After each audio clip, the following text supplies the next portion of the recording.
যতটুকু সংস্কার করবে আগামী সংসদ তারা প্রয়োজন মনে করলে সংসদীয় পদ্ধতিতে যেটা হয় সেটা তারা করবে। সুতরাং এগুলো জনগণের উপর ছেড়ে দেন। আপনারা নতুন নতুন বক্তব্য দিয়ে আবার বলছেন কি সমস্ত দলগুলো আপনারা ঐক্যবদ্ধ হয়ে এক সপ্তাহের মধ্যে আমাদের জানান। জনগণকে তোমার বাপের চাকর নাকি? তুমি নির্দেশনা দেওয়া শুরু করে দিয়েছ। আমরা জানাবো না।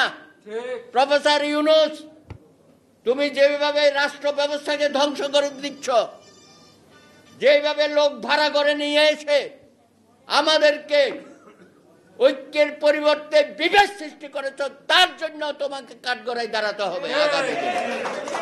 সুতরাং আজকে সংবিধানের আলোচনায় আমাদের মূল কথা হচ্ছে আগামী ফেব্রুয়ারি মাসে জনগণের ভোটে তারা সিদ্ধান্ত নেবে কারা রাষ্ট্র পরিচালনা করবে। আপনি রেফারি হিসাবে সুষ্ঠু গ্রহণযোগ্য যেটা আপনি বলেন, তাড়াতাড়ি নির্বাচনের ব্যবস্থা করেন।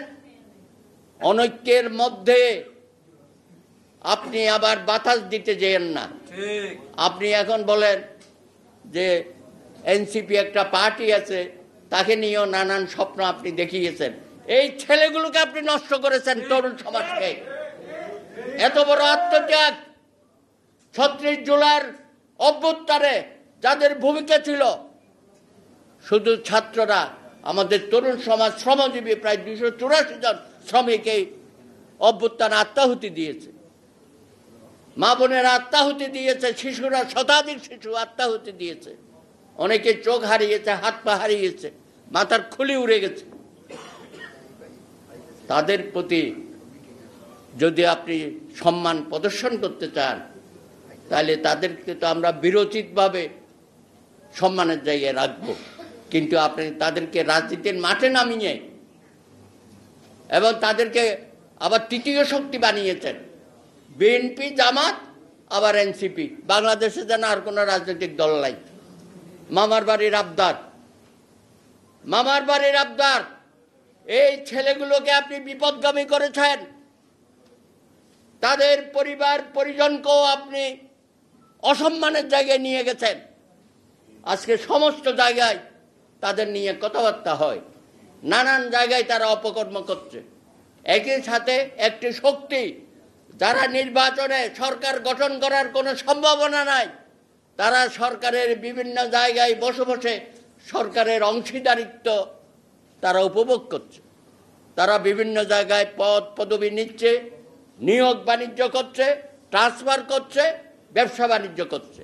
সুতরাং দ্রুততম সময়ে নির্বাচন হলে এই অপশক্তি বাংলাদেশের মাটিতে, আমি মনে করি তাদের দিন ফুরিয়ে যাবে।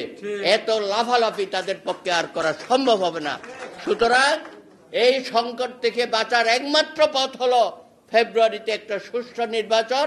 জনগণের ভোটে নির্বাচিত প্রতিনিধিরা আগামী দিনে 18 কোটি মানুষের